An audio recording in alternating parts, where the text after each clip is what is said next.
டானுக்கும் இதுக்கும் வந்து சுத்தமாக அந்த கனெக்ஷன் ஃபேக்டர் அப்படிங்கிறது இந்த காமன் ஃபேக்டர்ஸ் தவிர வேறு எதுவுமே கிடையாது.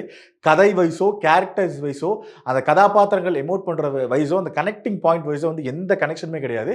பியூர் அண்ட் பியூர் இது தனி படம். டிராகன் ஒரு ஒரு என்ன சொல்கிறது, டான் எப்படி ஒரு என்டர்டெயின்மெண்ட்டில் சிவகார்த்திகேயன் அவரோட கெரியர்லையும் சிவி சக்கரவர்த்தி அவரோட கெரியர்லையும் வந்து ஒரு முக்கியமான படமாக மாறுச்சோ அதே மாதிரி இந்த படம் வந்து டிராகன் வந்து பிரதீப் ரங்கநாதன் அவர்களுக்கும் அஸ்வத் மாரிமுத்து அவர்களுக்கும் வந்து ஒரு பெரிய ஒரு மைல்கல்லாக இருக்கும் அப்படிங்கிறதுல எந்த டவுட்டுமே கிடையாது.